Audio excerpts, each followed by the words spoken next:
Di usianya muda, Alexander the Great memiliki ambisi untuk menaklukkan dunia.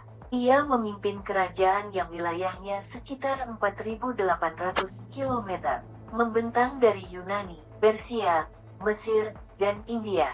Apakah tentara yang tak terkalahkan menjadi kunci kekuatannya? Ini salah satunya. Tapi bukankah kerajaan lain juga memiliki tentara? Dan mengapa mereka tidak berhasil seperti penakluk dunia dari Makedonia? Rupanya, agama jadi senjata rahasia Alexander Agung dalam menaklukkan dunia. Di video kali ini kita akan membahas cerita lengkapnya.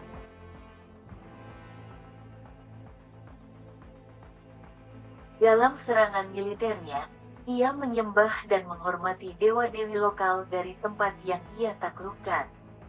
Bukan cuma itu, sang penakluk itu pun tidak segan-segan menunjukkan rasa hormat tertinggi pada para imam. Ia mengikuti semua instruksi imam untuk menghormati dewa-dewi lokal. Alexander pun menciptakan pengikut, bak sekte, di sekelilingnya. Pada akhirnya, sekte itu mendewakan dirinya. Tradisi ini dimulai dari sang ayah, Filipus II dari Makedonia. Alexander selalu menghormati karakteristik aturan untuk tempat-tempat yang dia kunjungi. Ia turun dari kudanya dan pergi untuk menyambut Archpriest Yahudi. Jenderal Alexander Parmenion mengungkapkan bahwa para prajurit tidak senang karena dia menyapa seorang imam terlebih dahulu. Alexander menjawab bahwa dia tidak menyapa pendeta, tetapi Tuhan yang dia wakili. Agama atau iman ini terbukti menjadi senjata ampuh bagi raja muda itu. Ia menggunakan cara ini untuk waktu yang lama, tetapi akhirnya pedang spiritualitas bagi pedang bermata dua yang juga menyebabkan pemberontakan. Mengikuti jejak sang ayah. Raja Makedonia mengelilingi dirinya dengan kelompok yang disebut companions. Mirip dengan kultus, setiap anggotanya akan berjuang untuk anggota lain sampai mati. Companions seringkali dilibatkan dalam pengambilan keputusan penting. Kultus ini menyatukan raja, perwira bangsawan, dan kelas bawah lewat pengabdian pada agama. Secara tidak langsung, kehadiran companions juga memperkuat kerajaan. Setelah pembunuhan Raja Philip, Alexander mendapatkan rasa hormat dari companions melalui perang, penyembahan, dan pengorbanan. Setelah menggantikan tahta sang ayah, Alexander merencanakan perang agama untuk mengambil alih tahta Persia atas nama Zeus. Alexander the Great pun menyelubungi dirinya dengan pengabdian surga ini, bagaikan baju zirah yang dikenakan saat berperang. Pengabdian inilah yang menjelaskan senjata rahasianya dalam menaklukkan daerah jajahannya, jubah religius Alexander the Great.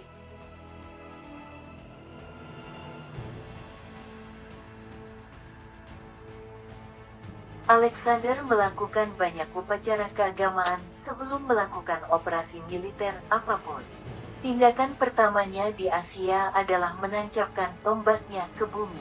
Ini merupakan ritual keagamaan yang dilakukan orang Makedonia. Mereka percaya bahwa Zeus akan menghadiahkan tanah kepada mereka yang melakukan tindakan tersebut dengan tombak dan menaklukkannya. Selanjutnya, Raja muda itu berdoa meminta berkat untuk invasinya itu. Ia juga memastikan tindakannya dikoordinasikan sesuai dengan agama dan iman. Bagi Alexander, dewa-dewi semua sama, hanya perwujudannya saja berbeda di tiap tempat. Setelah kemenangan pertamanya melawan Persia, ia mengadakan upacara keagamaan untuk orang mati. Sambil mengunjungi kuil-kuil di tanah yang ditaklukkan, Alexander menyembah dewa-dewa lokal seperti yang diarahkan. Ia juga menciptakan altar dan memberi kurban setelah kemenangan keduanya di Issus. Raja muda dari Makedonia itu juga melakukan perjalanan berbahaya dengan kelompok kecil ke sebuah kuil di gurun Mesir. Kelompok itu hampir sekarat dalam prosesnya. Para imam di sana senang. Mereka pun memberikan hadiah berupa informasi bahwa Alexander adalah putra Zeus, atau Amon. Alexander juga mengunjungi Yerusalem, bertemu dengan para imam Yahudi dan berdoa sesuai dengan instruksi mereka. Para imam itu menunjukkan nubuat dari kitab Daniel yang menyebutkan bahwa Yunani akan menghancurkan kerajaan Persia. Di setiap wilayah taklukannya, Alexander mengenakan otoritas surga bak mahkota. Alexander the Great mengangkat diri menjadi dewa, awal kejatuhannya. Menurut sejarawan Will Durant, Alexander mengirim dekret ke semua negara Yunani pada 324 sebelum Masehi. Dalam dekret itu, Alexander menyatakan bahwa dia adalah putra Zeus Amon. Anehnya, kebanyakan orang Yunani tidak peduli. Bahkan orang-orang Sparta yang religius menerima pengumuman itu sambil memutar mata, meremehkan. Orang Persia juga tidak keberatan bersujud di hadapan raja yang sekaligus dewa. Durant mencatat bahwa orang Mesir bahkan menganggapnya aneh jika seorang pemimpin tidak menyatakan dirinya sebagai dewa. Tetapi dekret itu melewatkan satu wilayah, Makedonia.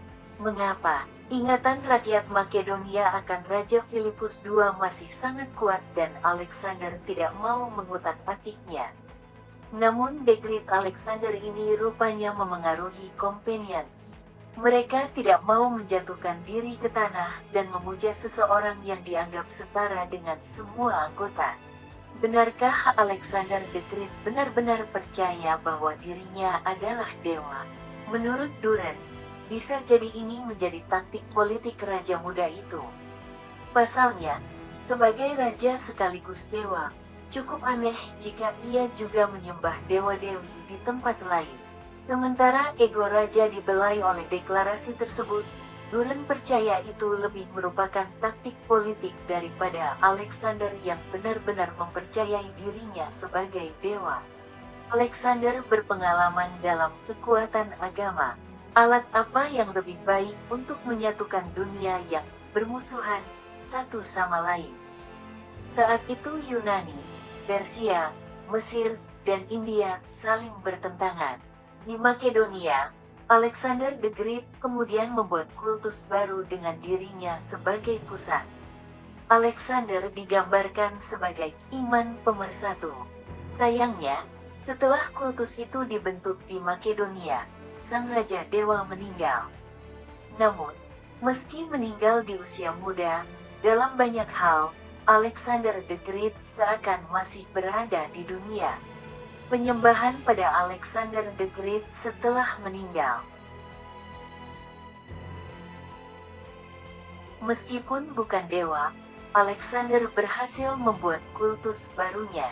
Bahkan setelah meninggal dunia, orang-orang memperebutkan jenazahnya. Ia menciptakan yang begitu hebat di sekitarnya. Jenazahnya jadi jaminan untuk menguasai wilayah. Ptolemaios I mendirikan sebuah kuil untuk mantan pemimpinnya di Mesir. Berkat kepemilikannya atas jenazah Alexander the Great, Ptolemaios memiliki garis keturunan otoritas dewa yang sah. Ini menjadi tiket untuk memimpin negeri itu selama sekitar 200 tahun. Bahkan orang Romawi mengunjungi dan menghormati kuil itu. Raja muda dari Makedonia ini menjadi salah satu orang paling terkenal dalam sejarah, memikat pikiran selama ribuan tahun. Gaya pikatnya bahkan berlanjut sampai kini. Jim Morrison dari The Door meniru penampilannya. Julius Caesar mendambakan untuk menyamai pencapaiannya. Pahlawan dalam serial Marvel dikisahkan menjelajahi makam Alexander yang hilang. Alexander the Great menjadi lebih dari sekedar raja bagi para pengikutnya. Ia menjadikan dirinya mitos suci. Mitos yang bertahan hingga hari ini dalam budaya, bahasa, sejarah, dan fiksi dunia modern.